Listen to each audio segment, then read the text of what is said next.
Thank you, Abby, and thank you all for participating. This is, as Abby said, this is the first of the webinars that we've had to answer questions for new parents, and I think this is a great opportunity. Thanks to Abby and to Isabel and to Marley for helping all of you get your questions answered. My role here today is a pretty minor one. I'm going to be giving you a little bit of background about RSI. Now, I'm sure, frankly, most of what I'm going to say you already know, but just in case you don't, I wanted to sort of lead into the discussion with a little bit of background. So we'll start with that. One of the first questions that everyone asks is, who's represented? Where do the students come from? What parts of the United States and the rest of the world sees students come to RSI? And here is the 2016 tally.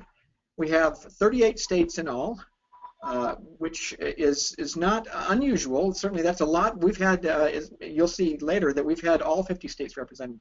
So, certainly you, wherever you are right now, you are in one of these states, or in the very next slide, one of these countries. Again, certainly in past years, many years ago, it was only the United States, and over the as the years have progressed, the rest of the world has become part of RSI. And at the beginning, you can see here that 53 countries have been represented. Now, this I suppose could be a little larger, but I'll read it to you, the parts that are important, so don't worry about whether it's hard to read. We want to give you a sense of what the students look like, the profile of the students that will be attending RSI along with your child. So as I mentioned before, that we've got 38 states represented. 52 students from those United States students. We've, over the course of RSI's history, again, we've had about nearly 1,800 students from all 50 states, the District, Guam, Puerto Rico, and the Virgin Islands. So nearly anywhere you might imagine in the United States, RSI has been represented. Gender distribution, we have a slight imbalance. We have 42% this year females and 58% males. That actually is a little better balance than has historically been the case. We've had, as you can see there, about 64% males and 36% females in the past. The high schools that have been represented, we have, this is interesting too, because I have to say that it is a fairly common misunderstanding about RSI that we draw almost entirely from public schools. That's not true. You can see there that we have 77% of our students coming from public schools, but we have others that are coming from private parochial schools as well as homeschool students. So, which I think is a terrific, diverse perspective that RSI students are given. Now, after this experience, where do the RSI students go? To college. You can see here that we have places that you certainly you've heard of them all. We have some dominant schools, Harvard and MIT, but we have others too. And in fact, as the years have gone on, some of these other schools are really growing. So Stanford, Yale, and others are increasing their draw on RSI. We have a number of ways that we think show how powerful the RSI students can be, where they go after the RSI experience. And one good measure of their intellect and their strength is in the Intel competition, the annual Intel competition. Now you can see here that this is a press release that our alumni, in fact, took first and second at the Intel competition this year. That's not unusual. We've seen the RSI students almost always do exceptionally well at Intel and at other similar competitions. So we think that that we do indeed pick the best and brightest from the United States and all around the world. Now, by the way, I want to, before you change, Abby, the screen down at the bottom there is a full press release, and that website, the CEE.org website, is a place I think you should visit. Spend a little bit of time there looking at what goes on at CEE and how RSI students are engaged, the activities in which they participate. And you'll see things like this press release, but you'll see a lot of other areas where RSI students have some terrific activities. along with that website that I just mentioned, we have some other social media sites. We have YouTube videos that I commend to you. We have Twitter and Facebook feeds as well. I'm sure it's surprising to any of you that we have that sort of presence, and Abby is entirely responsible for that. We are really increasing our presence on social media due to her efforts, so thank you, Abby. Now, to that point of the community, we have the ability not just to afford the RSI students, your children, this wonderful opportunity at MIT this summer, but we have a number of activities in which they can participate, things that they can experience and see growth outside of just this MIT experience. So again, if you go to the website and go to these feeds that I mentioned to you, you'll see some of these activities, and I would really encourage you to encourage your children to participate in those. This is what makes, in my mind as a board member, this is what makes CEE and RSI such a rich environment. That not only do they have this experience at MIT in the summer, but they have experiences that will take them, frankly, the rest of their lives. We have students that were in the very first and all subsequent years of RSI still engaged in these activities, and your children can be engaged in them as well. So that's all I have to say about the background. Again, these are things that you undoubtedly knew already. I would also mention that it's a great thing to do, if you haven't already done so, to look at the Parent Handbook. Great, so I'll turn it back over to Abby, who will then in turn start the Q&A session. Thank you, Abby. Thank you so much, Doug. Appreciate your time. We will dive right into the parent questions. First, Marla Pasternak is going to tell you a little bit about her role with RSI, and I'll let you take the floor, and then we'll let Isabel introduce herself, and then we'll kind of go from there.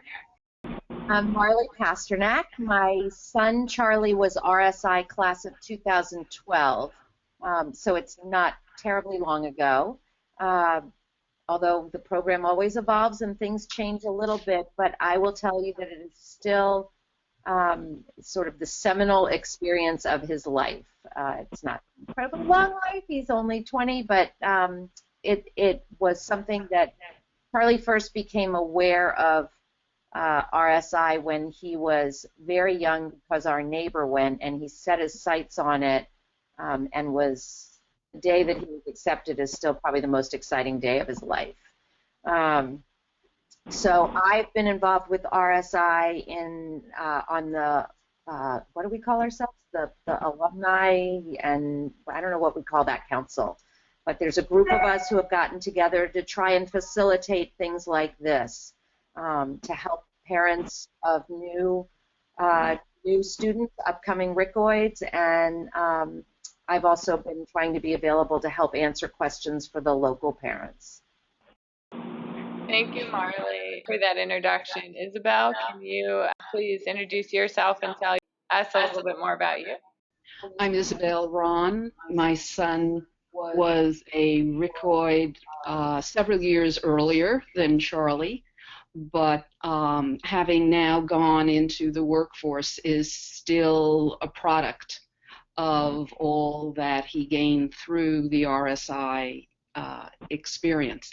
I'll be talking about what life is like potentially for a RICOID going after the summer experience through the college application process, going into graduate school, and then finding that as they get into the workforce, RSI is still a huge part of their life, and how important it is that we as parents not only keep supporting our children, no matter what their age, but also supporting the activity that helped to get them where they are today. Thank you, Isabel. So I'm going to jump right into it, and the first question to Marla. Marla, can you talk a little bit about Charlie's participation and high expectations for RSI, and if it was fulfilled? Sure. Charlie, as I mentioned, our neighbor down the road had done RSI several years before Charlie, about 6 or 7 years before. And Charlie, having always been really curious and just interested in so many different things, the idea of the RSI program was really interesting and appealing to him. And he applied. We knew how tough the competition was to get in and was so excited to be accepted. And then that sets very high expectations. And sometimes when you're anticipating something's going to be amazing and you've been waiting for it for all those years, you're a little disappointed when it comes along. And nothing could have been further from the truth from that. He, all of his expectations were absolutely surpassed. Not only from the academic part of it, the research and all that, which was fascinating to him, the support that he got from his mentor, the intellectual exploration, but probably the best thing in terms of what he got from the actual summer was being with this cohort of peers who shared not necessarily a specific interest, but his curiosity and his enthusiasm for learning. The kids were so supportive of each other also. He would tell me about sitting in the lounges and having, Charlie was a math kid, math and computer science, and learning from the kids who did biology and chemistry experiments, what they were doing, because many of the students who do this, they may have their specific interest, but they're just curious generally, and they want to learn.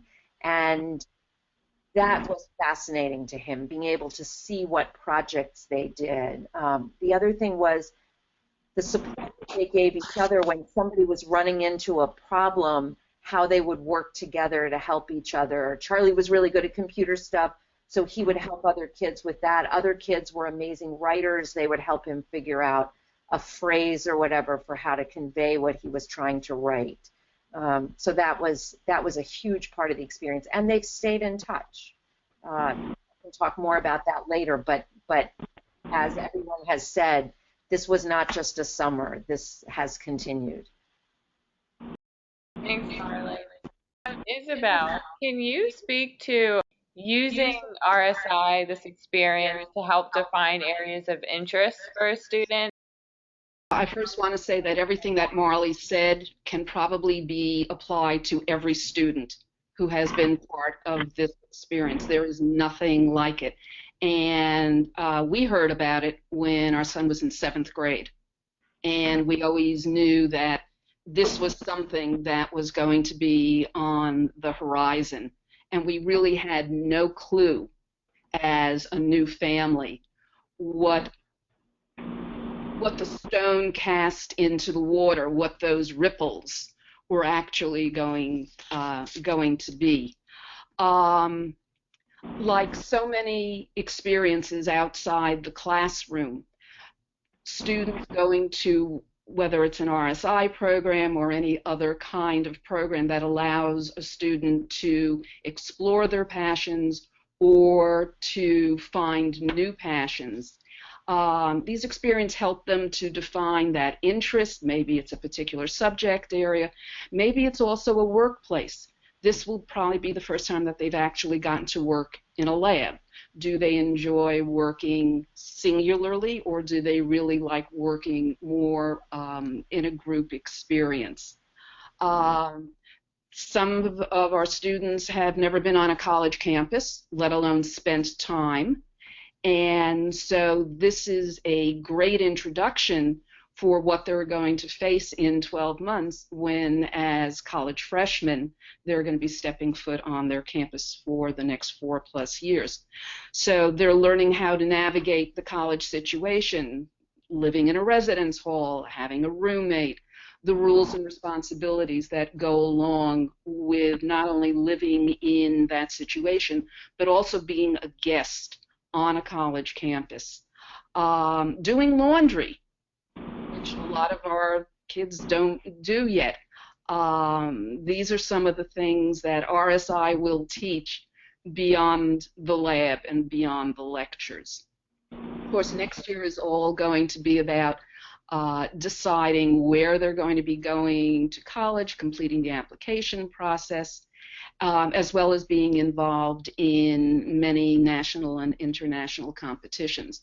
And through that is where they start seeing the breadth of the RSI experience, because again, as you could see from what Doug was saying, our students come from all over the world, and the kids are going to start running into each other in a variety of different areas. And then, of course, this is followed by years of college and graduate school and beyond. And I'll be more than happy to talk about what life is like as a graduate Rickoid. Thank you, Isabel. Marla, back over to you.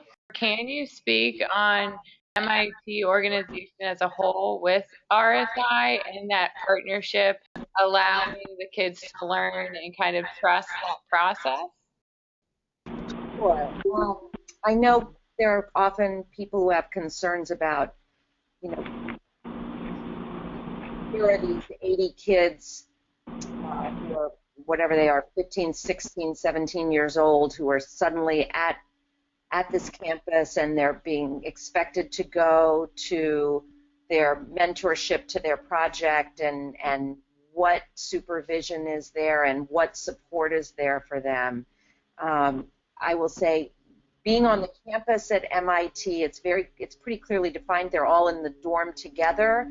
They're in counselor groups, so they have their counselors are previous year or the last 2 years Rickoids. One of the things Charlie, my son, just reminded me of is that so many of the people who are involved with RSI are former Rickoids themselves. So they've been through the program, they know what this is, they know what to anticipate.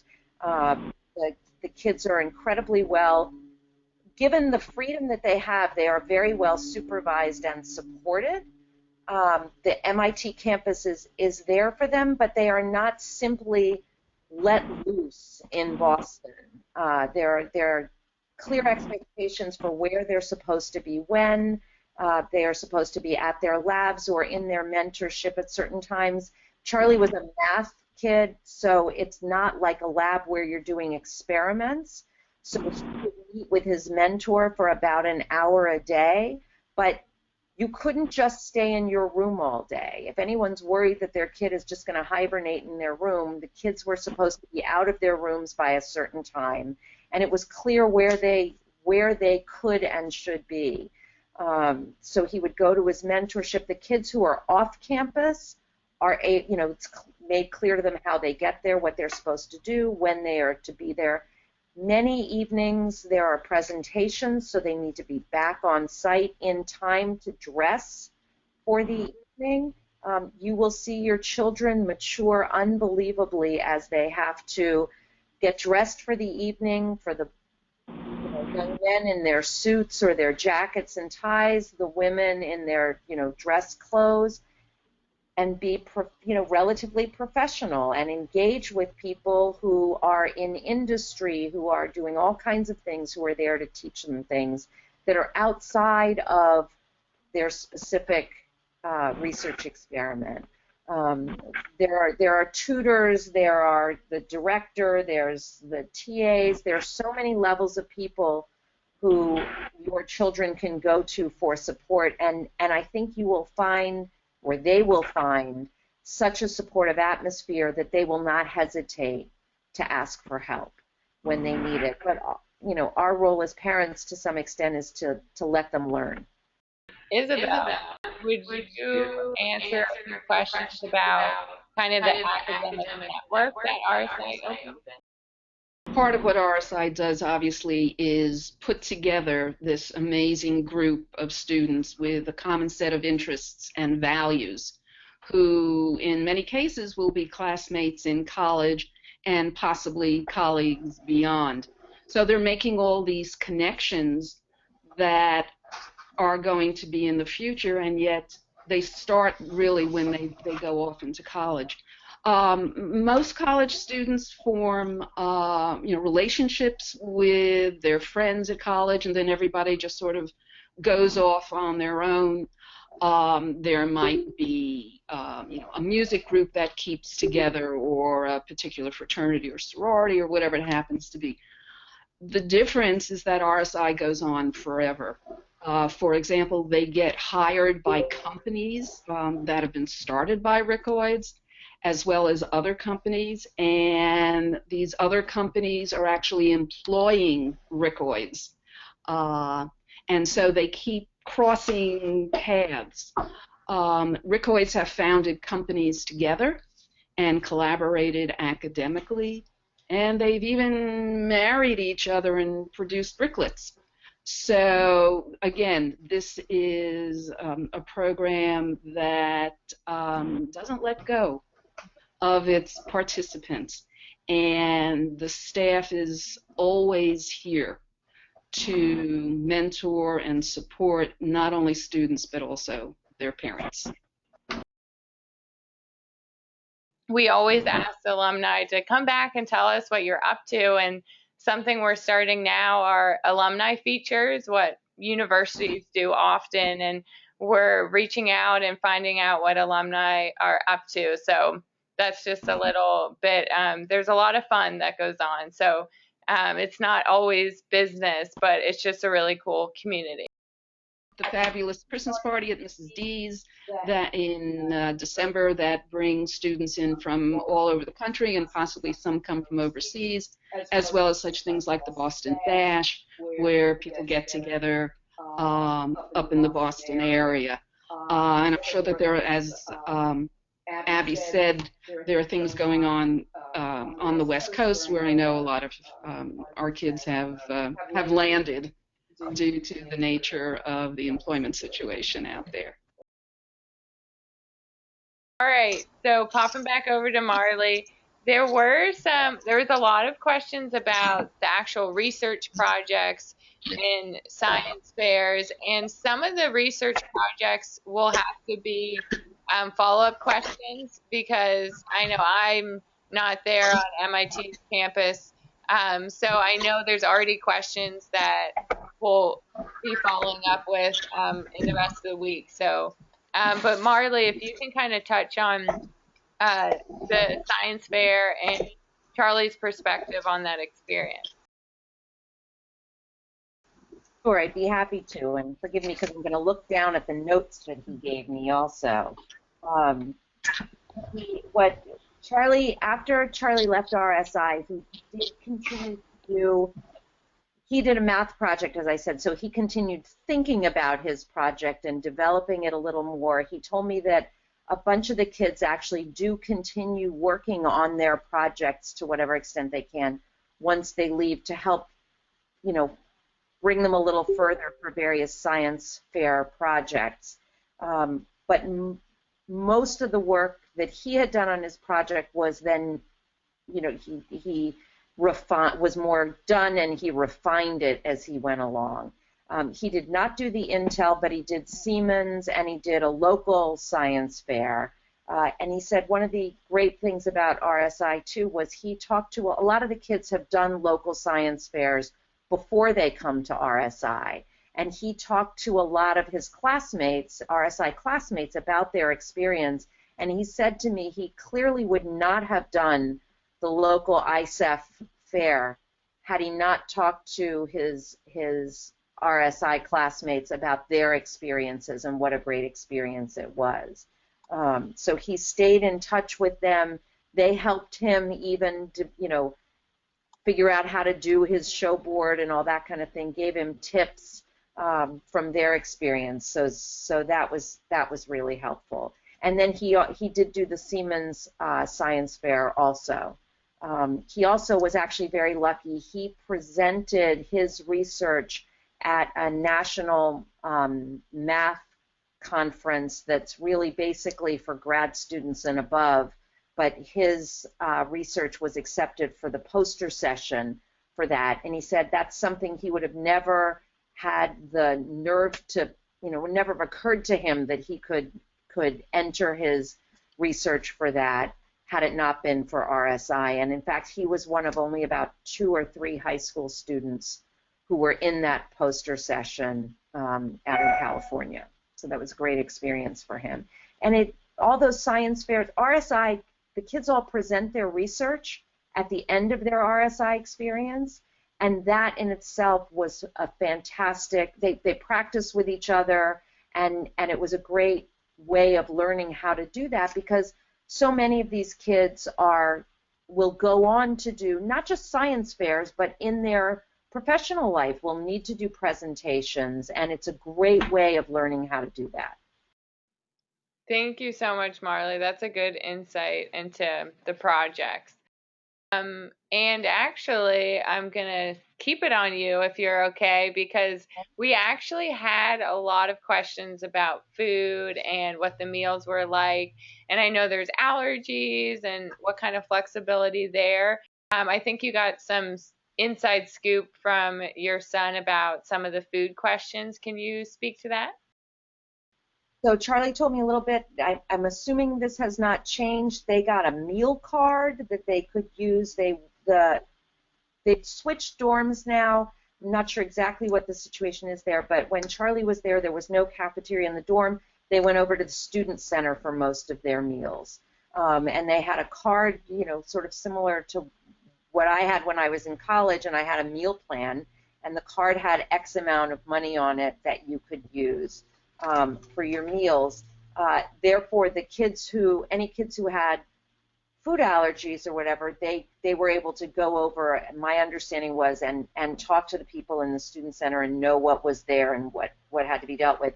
However, what I will also say is that my understanding is also that there is a nurse or a medical person of some sort to give support at RSI. I know Charlie had a problem with his foot when he was there, and he got somebody to take a look.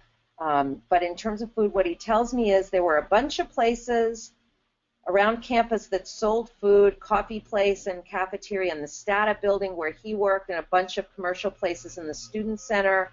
And students with off-campus mentorships also got cash every week to pay for lunch, so that was pretty easily dealt with.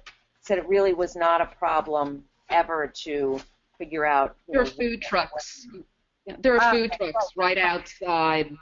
Right. The center there, and everybody should try the falafel truck because it is amazing. There were questions about clothing, and I know there's presentations, but also there's some hiking. Can either of you speak to kind of the variety of clothing they should expect to pack?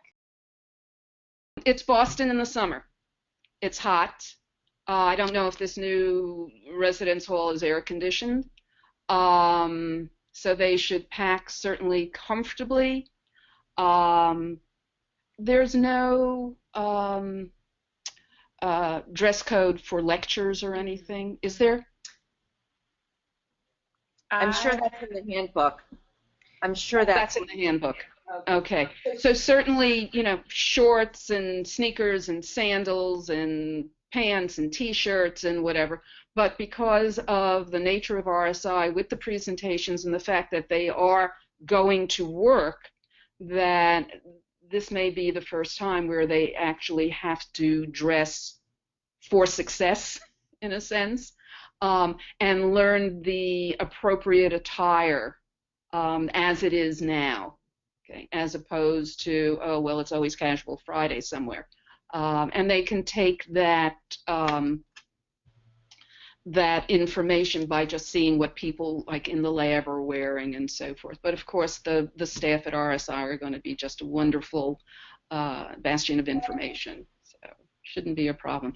And it is Boston, so there's CVS and there's Bed Bath & Beyond and there's all these food places, and so it's not like our kids were going to some rural area, that doesn't have some of the things that they're going to need. It's serious camp, and yet there's also things where they're going to get wet. They may get jelloed. Are they still doing Jello Olympics? But the point is, if they need something, they can get it. and I know some people are coming obviously from overseas, and there will be plenty of people around to guide all the students if something has been left behind. There are some specific questions coming in about the lectures and exactly. So those are the questions I'm going to check with our CE RSI staff members. So when it's that specific, I see your question. So I appreciate the questions coming in the chat box. I'm going to keep track of all of them. So that's going to be a question I have to ask. And I also am going to ask if parents are able to come to the closing ceremony. I don't know, Marley or Isabel, if anything's changed with that. But I just want to say thank you for continuing to write the questions in real time, because I'm definitely keeping track of them. But I'm not sure those specific questions yet. There was a great question that was submitted, and it said, what were some challenges, either for Isabel or Marley, that you saw your child face, and how did they overcome that? So I actually asked, who's going first? My son, there was a little medical emergency that needed to be taken care of, which I didn't know about until things were progressing, and I never had any problem trusting the people up there. It is Boston, obviously. No, he was very well taken care of, and I never hesitated in my sense of my student was in a good place and that they were going to be looking out for him. Other challenges, maybe he didn't share them, but that's okay. And Charlie, I asked Charlie this question actually, and he spoke to the challenges he had in terms of academics were mostly a time management question. Because you have to learn how to. For Charlie at least there was a fair amount of downtime, but downtime meaning not program time, but that didn't mean time when you didn't need to do your work. Again, he was a math person, so there's less time in a lab. But he said that RSI staff and his mentors all really helped him to figure out that time management issue. And they were really very supportive of that kind of thing. So his impression from his group also was that kids who ran into problems had so many people there, different levels of support, their college, their fellow students, their counselors, people ranging in age from their age to serious adults, that there was always somebody they could contact. And he said his impression was everyone felt comfortable reaching out to people. And they're watching you too, so they could step in when they saw there was a problem. Counselors are particularly helpful. I'm looking at some questions coming in that I think Isabel can speak to a little bit about transportation. My understanding is that because the kids are going in lots of different directions, that they're going to be taking public transportation. Please let me know if that's incorrect.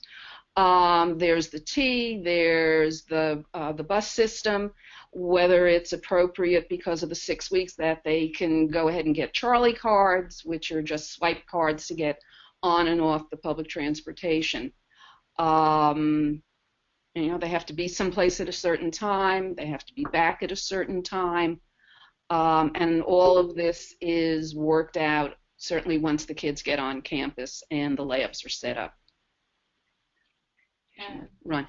That the public transportation, I know a lot of the subway systems change their hours during the summer, but that's something that will be addressed once the kids get on campus, or it could also be in the handbook. I have another question for Marley. You spoke about Charlie being involved with math. You kind of already spoke to that math was a little different than just being in the labs. Do you want to talk a little bit about his experience with that? So Charlie said he would meet with his mentor about an hour a day. That was relatively small amount of time compared to the kids who were in labs. And actually, what I will also say is Charlie's biggest worry before he went in terms of the research experience was he was worried that doing math would be very solitary because you're only meeting with your mentor for a certain period of time, and then you're just supposed to think about it. And he was afraid that that might be a lonely experience, but in fact it was not. What he said was terrific was he would meet with his mentor, their set time was an hour a day. Sometimes it was a little longer when they were talking about more things, but the other math kids are in the same position. So they would find places to sort of congregate. Sometimes he would need time on his own to do his thinking, but sometimes the math kids would get together and would talk about what they were doing. They could bounce things off of each other. Again, they would learn more from each other than about each other's projects, but they would help each other talk it through. And he said that was a great piece of the experience. I'm trying to look and see what else he said about that that I haven't said. Yeah, he also said that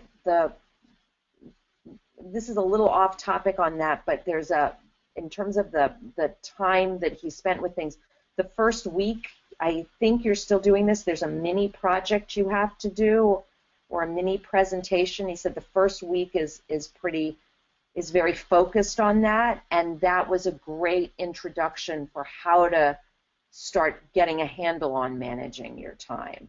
And he said that was very intense for him. But in his project, doing math, he was able to sort of keep working on his project throughout and to start writing it up very early, unlike some of maybe the biology and chemistry kids who are waiting for their experiments to have results, which are only coming in at the very end. In math, he was able he was coming up with answers as he went along, so that his last week of paper writing was perhaps a little less frantic and intense than it was for some of the other kids, just because you can keep working on it. But so that's advice for the math kids is start your writing early on so that you don't have that frantic last week. Right. If I can just jump in on that too, talking about the things that the kids learn, excuse me, that they can use ahead. This formation of study groups as rising seniors, into high school, is something that, of course, gets carried on into college and also forms the work groups once they're employed or whatever they happen to do, and they become very, very familiar with the give and take, and especially developing their listening skills and the sharing of information. When Charlie actually specifically said to me there was a question about items people buy and things like that. He did go out and buy a fan the first week. Their dorms was not air conditioned back then. He cautioned people that it could get very hot, so if you have a fan or have a chance to go buy a fan. The first week, apparently, they took people to the malls and stuff to buy things that they needed. But he said, don't pack too heavy a blanket. He said his blanket he used underneath as a cushion more than he used it as a blanket over top.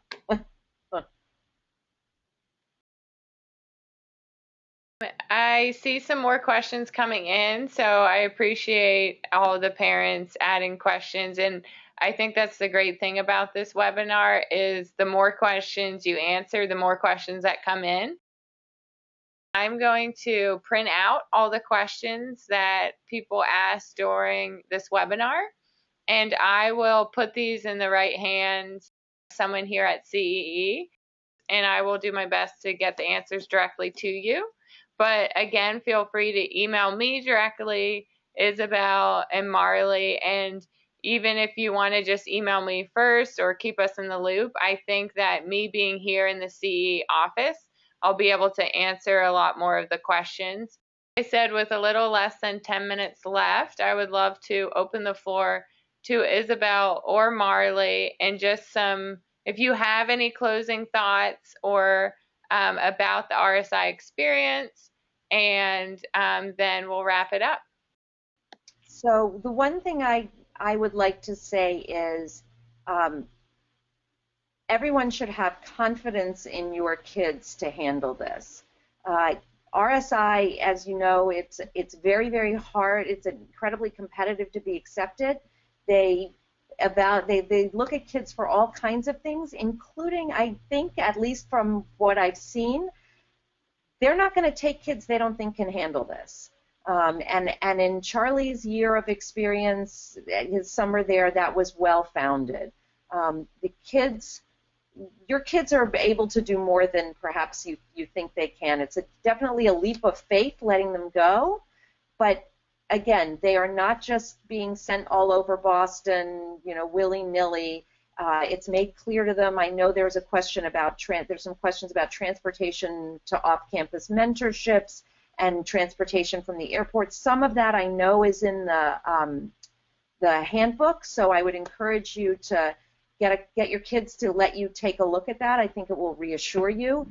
It is an incredibly well-organized and well-run organization and summer, and given the structure, it's amazing. They still have they have so much fun.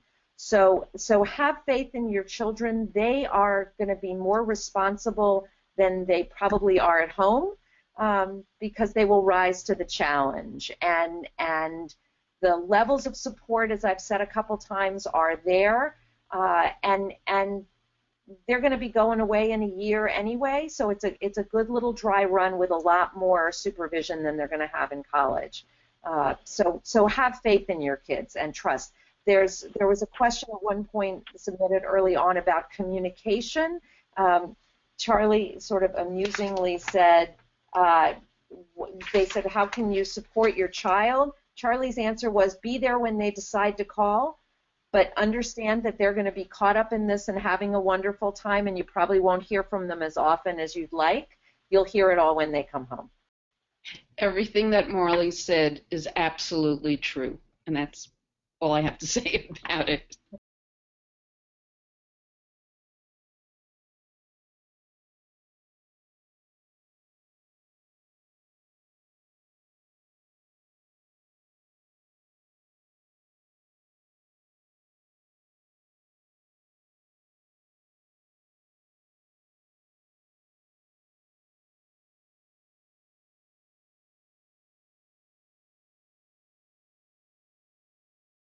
I do want to take the time to, first of all, thanks Dr. Doug Hemberger for being on the call. He's a member of our Board of Trustees, and that's the really exciting thing about CEE, is we have the Board of Directors that are very involved. And thank you to our past alumni parents, Isabel and Marley, for taking the time out of their busy schedules to answer questions. I think this was very exciting and successful to be able to answer some of the questions. We know there's a lot more. I, again, will be going through the questions, and I'm going to answer them the best I can, and ask people here at CEE answers. And instead of just sending answers individually, I'm going to send them to all the alumni parents that have participated in this webinar. And thanks for bearing with us with the technical difficulties as well. And we hope you all got something out of it. So thank you, and have a great rest of your day.